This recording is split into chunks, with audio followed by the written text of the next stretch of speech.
할렐루야. 5월 26일 수요일 저녁입니다. 오늘도 주님을 예배하기 위해서 이곳에 오신 여러분들을 주님의 이름으로 환영하고 또 축복합니다. 우리 각자의 가정에서 예배를 드리지만 우리가 드리는 예배가 영과 진리로 하나님 앞에 드려지는 귀하고 복된 예배가 되기를 바랍니다. 함께 찬송가 182장을 부르도록 하겠습니다.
이 시간에는 김유찬 목사님께서 기도해 주시겠습니다.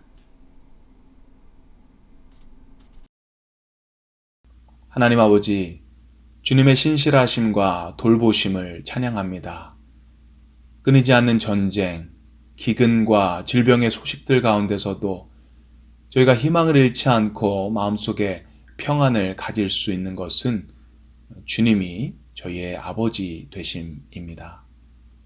답답하고 어려운 시간 속에서도 주님께서는 여전히 일하고 계시고 지금도 주님의 선하신 계획을 온전히 이루고 계심으로 인해 찬양과 감사를 올려드립니다.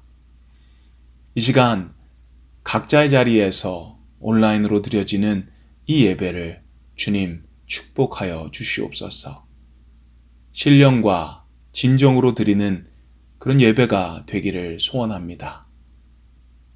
예배를 드리는 한 사람 한 사람에게 주님 성령의 감동과 성령의 충만함으로 함께 하시고 이 시간 주님의 은혜를 간절한 마음, 갈급한 마음으로 사모하는 저희 모두가 되게 하여 주시옵소서. 사랑의 하나님, 그리스도의 십자가를 통해 보여주신 하나님의 사랑을 기억합니다. 오늘도 주님의 사랑의 빚진 자 됨을 고백하며 주님께 나옵니다. 용서받을 수 없고 주님의 사랑을 받을 자격이 전혀 없는 저희들을 주님 용서하셨습니다. 저희들을 친히 품어주셨고 자녀 삼으셨습니다. 그 엄청난 은혜와 사랑을 저희에게 부어주심을 감사드립니다. 하지만 저희는 그 사랑의 감격과 감사함을 잊고 살 때가 많음을 또한 고백드립니다. 사랑할 만한 사람만 사랑하고 용서할 만한 사랑만 용서하고 가까워질 만한 사람들과만 교제를 가지려는 그런 이기적인 사랑이 저희의 사랑이었음을 고백합니다. 주님께서 주신 그 완벽하고 엄청난 사랑이 저희의 이기심과 교만으로 인해 온전히 흘러가지 못할 때가 참 많이 있었음을 고백합니다. 팬데믹의 시간이라는 핑계로 형제자매를 사랑하고 그들을 섬기고 그들을 위해 기도해야 하는 수고를 소홀히 하였음을 고백합니다. 이 시간 주님의 긍휼하심을 구합니다. 저희를 용서하여 주시옵소서. 그리고 주님의 은혜와 사랑이 저희 가운데 온전히 흐를 수 있도록 저희를 인도하여 주시옵소서. 저희가 더욱 주님 안에 서로를 사랑하고 특별히 힘들고 어려운 자들을 위해 기도하고 돌볼 수 있는 그런 사랑의 마음을 가질 수 있도록 주님 인도하여 주시옵소서. 주님, 저희 교회의 공동체를 위해 기도드립니다. 담임 목사님과 교회를 섬기시는 교역자님들, 교회 리더들을 주님 축복하여 주시옵소서. 그들의 건강과 가정을 지켜주시고 그들이 어려운 시간 가운데서 지치지 않게 하시고 더욱더 주님을 의지하며 기도와 말씀으로 든든히 서 있는 시냇가에 심은 나무들이 되게 하여 주시옵소서. 구역 모임을 온라인으로 진행하고 있습니다. 많은 분들이 생소하고 불편할 수도 있겠지만 저희들에게 넉넉한 마음을 허락하여 주시고 그래서 온라인으로 만나는 미팅에서도 오프라인에서 만나는 시간에 느꼈던 친밀함이 온전히 전해질 수 있도록 주님 인도하여 주시옵소서. 모임을 인도하시는 구역장님들 한 분 한 분 지혜와 긍휼과 열심을 허락해 주셔서 구역 식구들을 주님의 길로 잘 인도할 수 있게 하시옵소서. 말씀 묵상학교를 주님 축복하여 주시고 그 안에 주님의 말씀을 어떻게 하면 마음에 새길 수 있고 어떻게 하면 이 하나님의 말씀을 삶 속에 적용을 시킬 수 있는지에 대한 진지한 고민과 결단이 있을 수 있도록 주님 도와주시옵소서. 사랑하는 이규성, 신선미, 김영석, 김연선 선교사님과 저희가 후원하는 모든 선교사님들, 그들의 가족과 사역을 눈동자처럼 지켜 보호해 주시옵소서. 이 시간 말씀을 전하시는 사랑하는 장성훈 담임 목사님을 위해 기도합니다. 성령으로 채워주시고 주님의 선한 도구로서 오늘도 귀하게 써주시기를 간절히 바랍니다. 감사드립니다. 모든 말씀 예수 그리스도의 이름으로 기도드립니다. 아멘.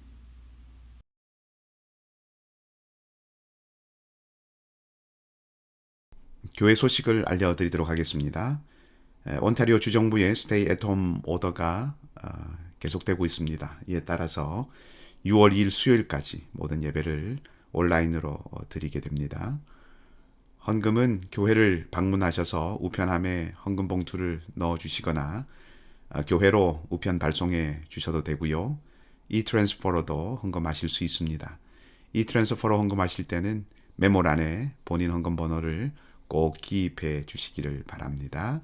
아울러서 비밀번호는 이글스로 설정해 주시기를 부탁드리겠습니다. 제2기 묵상학교가 온라인으로 계속 진행되고 있습니다. 묵상학교를 위해서 또 참여하는 분들을 위해서 기도해 주시기 바랍니다. 내일 모레 금요일 28일 오후 7시 30분에 부서 팀장 연석회의가 있습니다. 온라인으로 진행됩니다. 여러분 줌 링크 확인하셔서 우리 팀장님들 참석해 주시기를 바랍니다. 오는 주일 오후 2시에 온라인으로 정기당회에 갖도록 하겠습니다. 6월 구역장 모임이 6월 4일 금요일 오후 7시 30분에 온라인으로 진행됩니다. 구역장님들 미리 스케줄 확인하셔서 기억해 주시기 바랍니다. 주소록을 제작하고 있습니다. 전화번호, 주소, 그리고 사진, 영문 성함을 수정하기를 원하시는 분들은 구역장님들께 말씀해 주시거나 혹은 안내해드린 교회 이메일로 보내주시면 수정해 드리도록 하겠습니다. 2021년 유치부 아동부 여름 성경학교가 7월 2일 금요일부터 7월 4일 주일까지 진행이 됩니다. 오는 주일까지 1차 신청 마감입니다. 기억하시고요. 유치부는 박성민 목사님, 또 아동부는 임재승 목사님께 신청해 주시기를 바랍니다.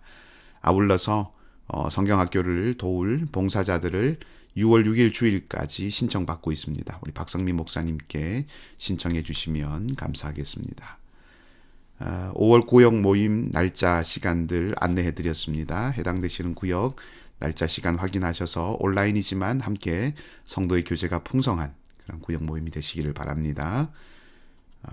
계속해서 잠언 말씀 묵상해 가고 있습니다.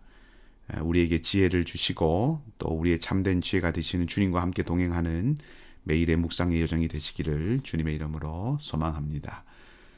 다른 소식들은 교회 홈페이지에 있는 소식 참조해 주시기를 바라고요.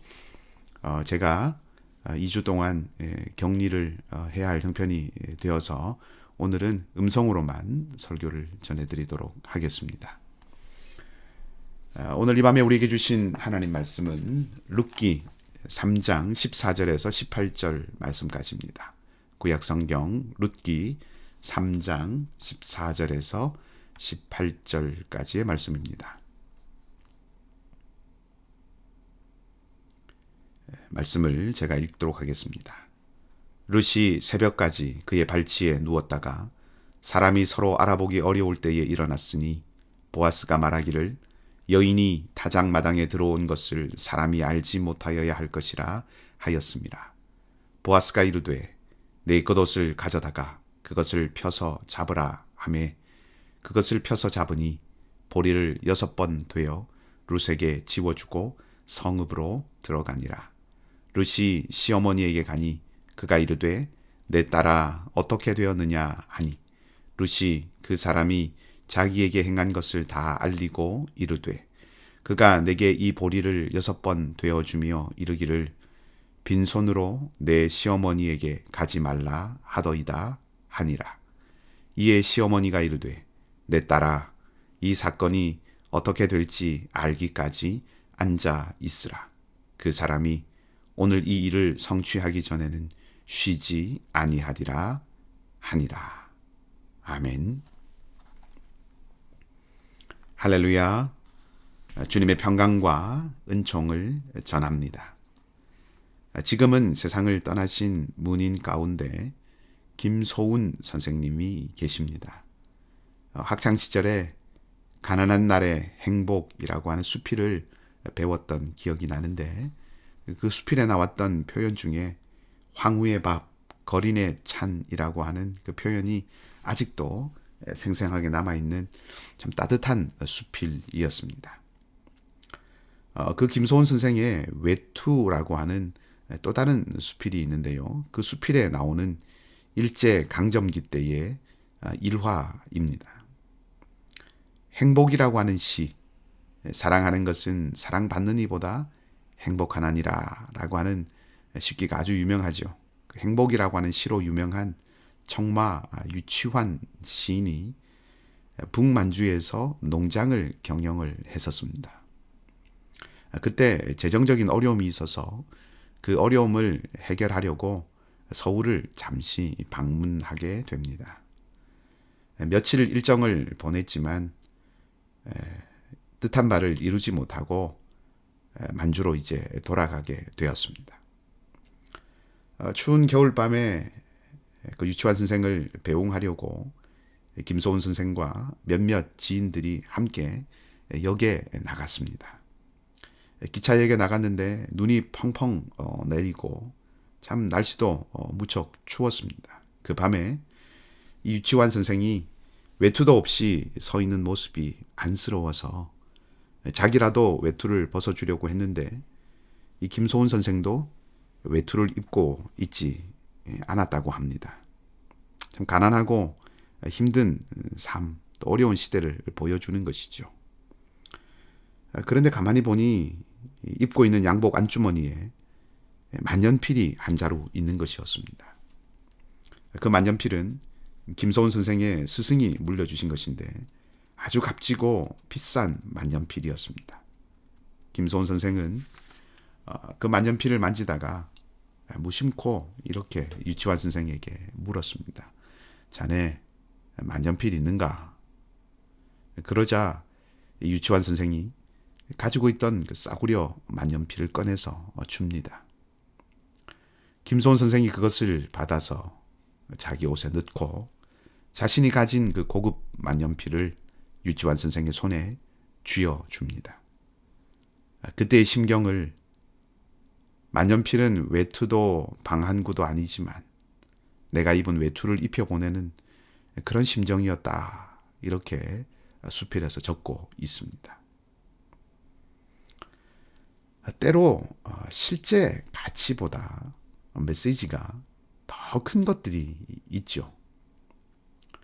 방금 말씀드린 일화 속의 만년필도 그러할 겁니다. 눈보라가 치는 기차역에서 외투 하나 걸치지 못하고 차디찬 만주로 떠나야 하는 친구에게 건넨 이 만년필은 만년필 이상의 것이었습니다. 가난한 친구를 위해서 소중한 것을 아낌없이 내어주는 마음, 그리고 친구의 싸구려 만년필을 받아가짐으로써 그 친구의 마음을 헤아리는 우정이 되게 한 거죠. 참 귀하고 아름다운 마음이라고 생각합니다. 오늘 본문에도 그런 메시지가 담긴 것이 있습니다. 보아스가 6번 되어서 룻에게 안겨준 보리가 그것이죠. 보아스가 되어준 보리는 양식 이상의 것이었습니다. 거기에는 메시지가 담겨 있다 하는 거죠. 시어머니 나오미의 말을 듣고 타작마당에 내려온 룻은 자신이 할 수 있는 모든 것을 다 했습니다. 그리고 보아스의 말대로 새벽까지 그의 발치에 누워 있었습니다. 룻은 자다가 사람이 서로 알아보기 어려운 새벽에 일어납니다. 보아스가 여인이 타작마당에 들어온 것을 사람이 알지 못하게 해야 한다고 했기 때문이죠. 이 말은 아무에게도 들키지 말고 조용히 돌아가라는 뜻일 것입니다. 보아스가 끝까지 룻의 명예에 대해서 생각해주고 있다 하는 것을 보여주는 것입니다. 사람이 자기의 명예를 지키고자 하는 것은 자연스러운 것입니다만은 타인의 명예를 지켜주는 것은 성숙한 사람이 보일 수 있는 태도입니다. 보아스는 자신의 명예뿐 아니라 이방 여인 룻의 명예를 소중하게 여겨줄 줄 아는 그런 사람이었다 하는 것이죠. 요즘은 지위도 계급도 없는 그런 세상이 평등한 세상이 되었다고는 하지만 여전히 여러 가지 요인들로 인해서 아래, 위 이런 계층이 만들어지고 또 그것이 유지되는 모습이 있음을 부인할 수는 없습니다. 그리고 어떤 사람들은 무시되거나 업신여김을 받아도 또 함부로 대해도 괜찮은 그런 부류의 사람들이 있다고 생각하고 살아가는 사람들도 있는 것 같습니다. 그래서 소위 갑질이라는 것이 나타나는 것이지요. 그러나 우리의 방식은 그렇지 않아야 합니다. 그리스도인의 방식은 나보다 남을 낮게 여기는 것입니다. 안수현이라고 하는 젊은 의사가 있었습니다. 아마 아시는 분들도 계시리라고 생각하는데요. 늘 찬양 테이프를 가방에 넣고 다니면서 지치거나 힘든 사람을 만나면 선물로 그 찬양 테이프를 주곤 했고, 또 이 의사는 밤이면 밤마다 병실을 다니면서 환자들의 손을 잡고 기도해 주던 분이었습니다. 이분은 2003년에 군의관으로 입대를 해서 복무를 하다가 그만 이 유행성 출혈열에 걸리게 됩니다. 그래서 2006년에 세상을 떠나게 되죠. 그때 그의 나이 불과 30대 초반이었습니다. 이분의 장례식에 무려 4천여 명 이상의 많은 사람들이 참석을 했는데, 물론 동료 의사들도 많이 있었지만 대부분 병원에서 허드렛 일을 하시는 분들, 기술직, 그리고 구두 닦기 같은 분들이셨습니다. 이분들의 말씀에 따르면 이 안수연 씨는 의사이면서도 자신들에게 늘 90도로 깍듯이 인사를 하고 자신들을 존중해 주는 것을 느낄 수 있었다 하는 것이었죠. 사람들이 그런 모습을 잊을 수가 없어서 마음을 모았고, 그래서 그 청년 바보 의사라고 하는 책을 펴내게 됩니다.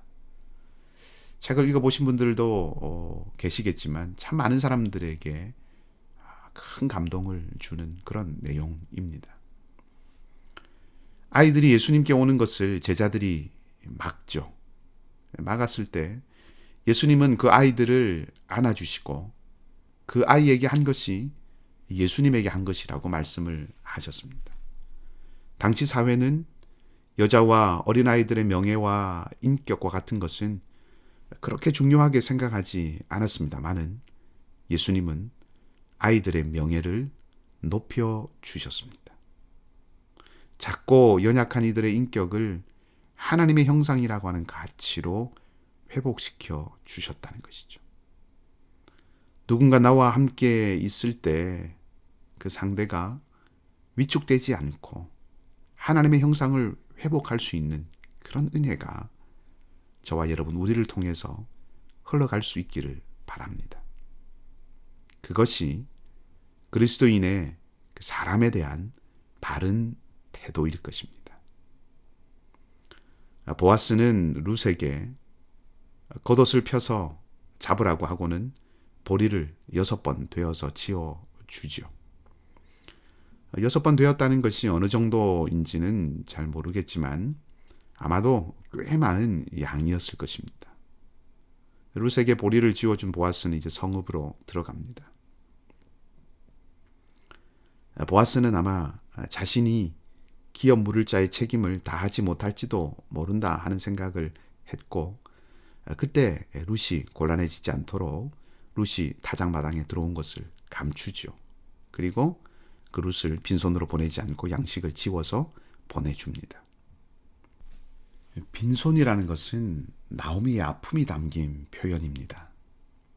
나오미는 처음 베들레헴에 돌아왔을 때 사람들에게 내가 풍족하게 나갔더니 이제는 빈손이 되었다 라고 말했습니다. 보아스가 빈손으로 가지 말고 보리를 되어서 이것을 가지고 가라 이렇게 한 것은 나오미의 그 아픔을 헤아리고 있다는 것을 말해주는 거죠. 그리고 보아스가 이제 자신이 할 수 있는 일은 책임을 다해서 하겠다라고 하는 것을 말해주는 것입니다. 그 메시지가 6번 되어준 그 보리, 빈손으로 가지 말라 하는 그 말 속에 담겨 있는 것입니다. 룻이 돌아오자 나오미가 자초지종을 묻습니다. 16절 말씀은 어떻게 되었느냐 라고 되어 있지만 히브리어를 그대로 옮겨보면 이 말은 너는 누구냐 라고 하는 뜻입니다. 보아스가 밤에 자다가 발치에 있는 룻을 발견하고 너는 누구냐 라고 말했던 것과 같은 말이죠. 지금은 아직 사람을 알아보기 어려운 시간입니다. 룻을 보낸 후에 아마 나오미도 잠을 자지 못했던 것 같습니다. 그래서 집 앞밖을 왔다 갔다 하면서 서성거렸겠지요. 그러다가 룻을 보게 되어서 누구냐라고 이렇게 물었던 것 같습니다. 나오미가 많이 긴장하고 있다는 것을 엿보게 됩니다. 룻은 나오미에게 보아스가 자기에게 어떻게 했는지를 다 말해줍니다. 그리고 보리를 보여주면서 빈손으로 가지 말라고 한 보아스의 말을 전합니다. 그러자 이제 나오미는 보아스의 생각을 분명하게 알게 됐지요.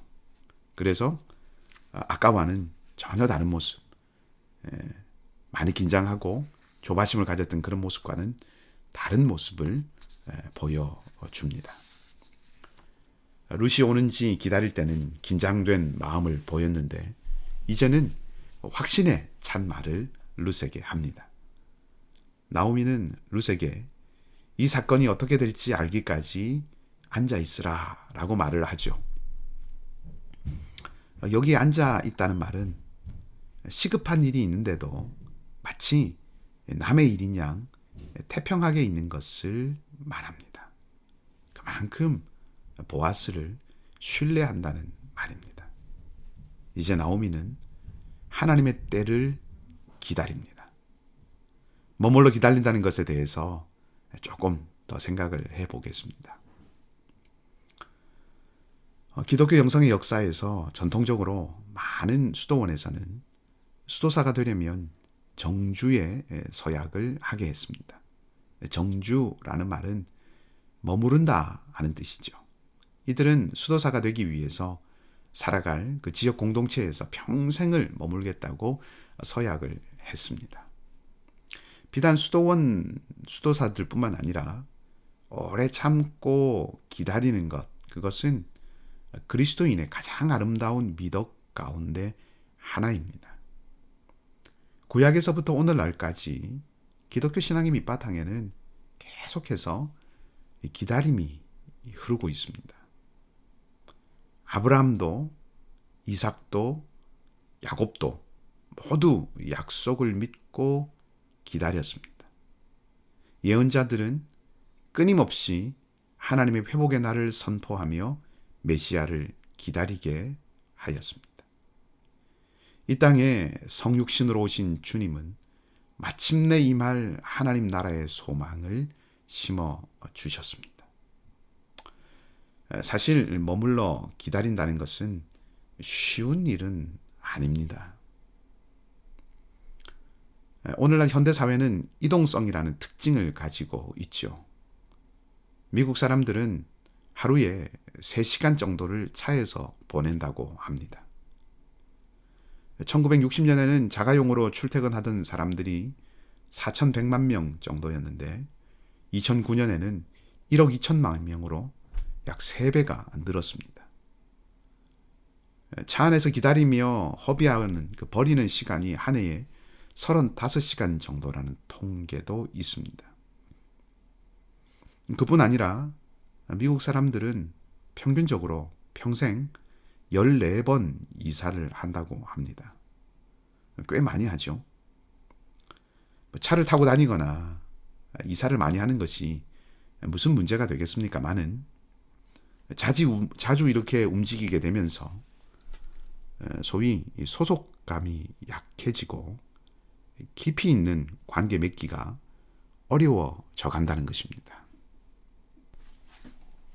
또 아울러서 깊이 있는 관계를 맺기가 어렵다라고 하는 것은 신뢰를 쌓기가 어렵다는 말과도 연결이 됩니다. 하나님과 우리의 관계도 마찬가지입니다. 하나님 앞에 머물러 있는 시간이 많아져야 한다는 것입니다. 거기서 믿음이 자라고 신뢰가 깊어지는 것입니다. 우리가 묵상을 강조하고 권면하는 이유도 여기에 있습니다. 말씀을 정리하겠습니다. 믿음의 사람만이 인내하며 기다릴 수 있습니다. 나오미는 이제 보아스를, 아니 일하시는 하나님을 신뢰하기 때문에 기다릴 수 있는 것이죠. 룻과 나오미의 이 대화를 끝으로 이제 4장에서는 룻과 나오미가 중요한 인물로, 등장인물로 나타나지 않습니다. 이제는 보아스와 베들레헴 사람들이 이 일을 만들어가고 이끌어갑니다. 바꿔 말하면 룻과 나오미가 믿고 기다렸고, 그리고 그 기다리는 동안 하나님께서 일을 하셨다 하는 것이요. 그리고 그 믿음과 기다림의 결과, 하나님의 일하심의 결과는 다윗의 가문이 세워지는 것이었습니다. 시편 40편 1절과 2절 말씀은 이렇게 노래하고 있습니다. 내가 여호와를 기다리고 기다렸더니 귀를 기울이사 나의 부르짖음을 들으셨도다. 나를 기가 막힐 웅덩이와 수렁에서 끌어올리시고 내 발을 반석 위에 두사 내 걸음을 견고하게 하셨도다. 아멘. 비단 이것은 시인의 고백만이 아니겠죠. 오늘 나오미와 룻의 삶에도 동일하게 이 말씀에 은혜가 있음을 우리가 봅니다. 기다리는 자에게 자비를 베푸시는 하나님의 은혜가 룻과 나오미의 가정에 임하였던 것처럼 동일하게 저와 여러분, 우리 모두의 삶 가운데도 풍성하게 넘치기를 주님의 이름으로 축복합니다. 기도하십시다. 하나님, 나의 명예뿐 아니라 연약한 자의 명예도 염려하고 생각해 줄 아는 보아스의 배려와 믿음으로 기다리는 나오미와 룻의 모습을 보면서 하나님의 사람이 살아가는 삶의 방식을 다시 한번 생각해 보게 됩니다. 우리와 함께 하시고 우리를 위해서 일하시는 하나님을 신뢰하며 기다리는 그 믿음과 소망의 사람들로 이 땅을 살아가게 하여 주시옵소서. 하나님, 우리 중에 연약한 이들이 있습니다. 경제적인 어려움, 관계의 어려움, 건강의 문제로 주님의 은총을 구하는 모든 주의 백성들을 찾아가 주셔서 함께 하시고 날마다 새 힘을 더하여 주시옵소서. 상록의 어르신들과 사랑하는 자녀들 주님의 능하신 손으로 붙들어 주셔서 평강 가운데 살아가게 하여 주시옵소서. 모든 것을 합력하여 선이 되게 하시는 우리 주님 예수 그리스도 이름으로 기도하옵나이다. 아멘. 함께 찬송가 390장을 부르시겠습니다.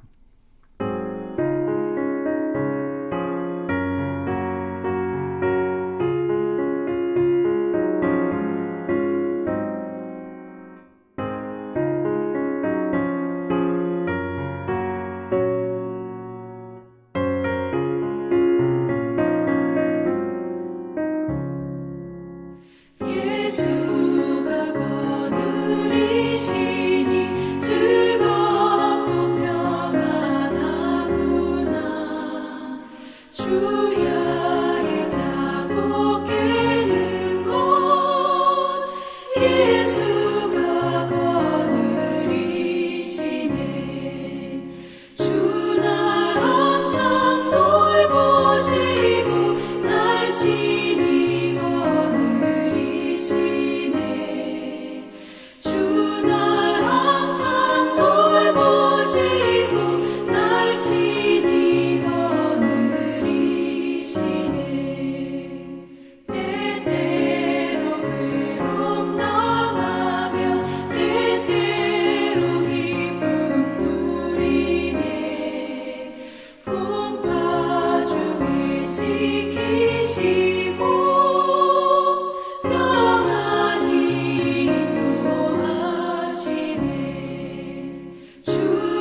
날 친히 거느리시네.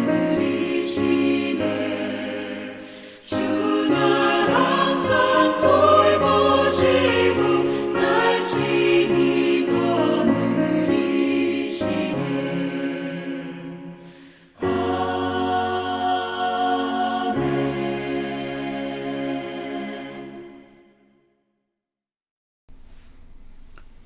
기도하십시다.